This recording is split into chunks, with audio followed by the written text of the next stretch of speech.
Welcome to Beerstories from Beerstory Brewhouse. This is my series on legendary and historical beers.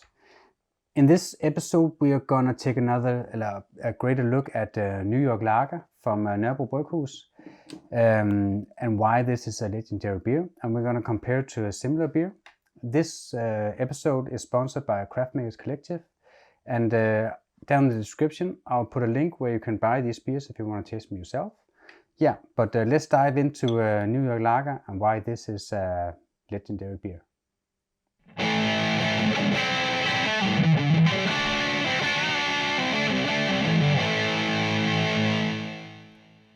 So the beer we're going to look at today is New York Lager from Nørrebro Brewhouse. And this is a legendary beer because in 2002 when it was made, it was the first dry hopped beer in Denmark, commercially made. So this kind of set the bar for dry hopping in Denmark and got people into hops, I think, and got people to realize that dry hopping was something exceptional, and it did something to beer that we weren't really aware of in Denmark at that time. And I'm going to compare it to Octopils. It's an Italian pilsner, also dry hop from Slow Burn, a small brewery in Denmark. And if you like the video, please remember to click like and subscribe down in the corner. You'll make me very happy, and you get the newest videos directly in your YouTube feed as well. And you can also find me on Facebook and Instagram. Well, first of all, you can see there's a color difference. And one of the first things you do when judging or just tasting a beer is look at the color, look at how bright and clear it is. And they're not hazy. They're not totally bright as well or totally clear, but I can see through them. This is straw yellow, and this is kind of amber. And that tells me right off the bat that this one has caramel malt in it, and this is probably a clean pilsner malt. I also checked up on these, and that's right. And that's the main difference between these two beers. I would judge these in an international amber lager, this one, and this just an international lager. These New Zealand style pilsner or Italian style pilsner, they are not in the BGCP style guidelines yet. Maybe they'll be here in the new 2022 guideline. I don't know, but that doesn't matter. Well, but there's a range here.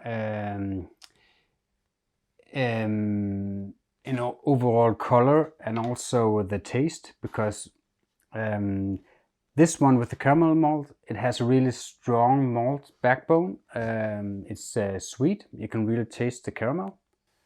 Today you will probably use this grain bill for a West Coast IPA. That would work great.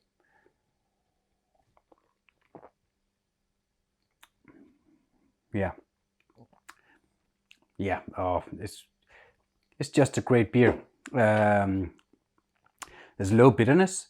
There's a sweetness. There's a caramel, and then there's just the hop, the Cascade hops and the Citra hops. They don't shine bright, but they're there. Pretty subtle.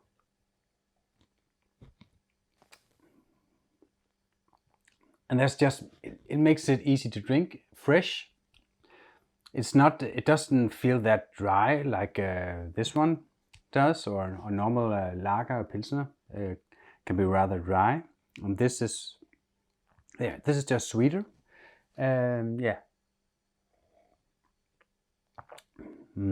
Fantastic beer. And then there's a modern style here.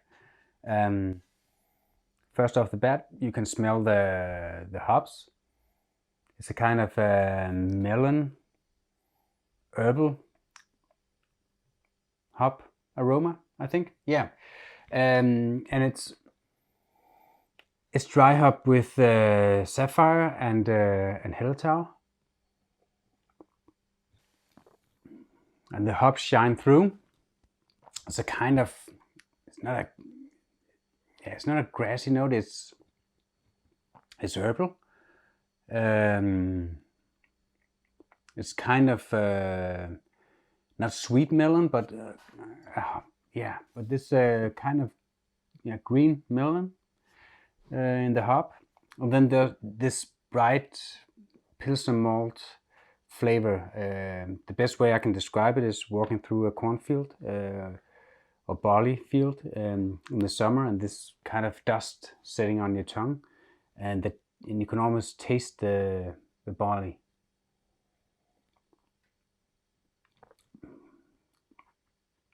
Yeah, you can taste the summer here. It's also a great beer. So this is probably dry hop stronger than this one. Back in 2002, it was a huge gamble and a milestone in Denmark to actually just dry hop a beer, and they did it with this one. So they didn't overdo anything. If you didn't know it was dry hopped, you probably wouldn't say, "Whoa, this is a dry hop beer." You would just say, "Oh, I can taste the hops." But they made this in balance with the bitterness, with the caramel sweetness and the hops, and they made it work really great for this kind of beer. And it's really it's a beer that has a legendary status in my book, just because it set the benchmark for what was possible with beer and hops especially. And you can add hops without ruining the style of the beer in any way you want. So this was just creativity, imagination, and recipe building a beer. Everything just goes up in in something, just makes it an incredible thing, a legendary beer.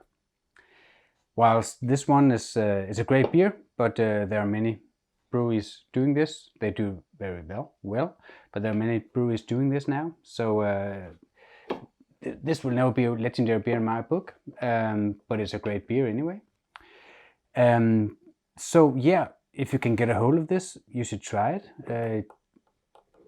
Just to celebrate the awesomeness that it was in 2002, if not for anything less than that. Yeah, I guess that was it.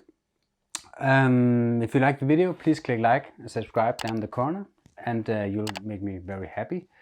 And you'll also get the news videos directly in the YouTube feed. If you have any questions, you can find me on Facebook and Instagram, or you can just write down in the comments here, and I'll answer you as good as I can. But other than that, well, it's just to say have a happy beer out there.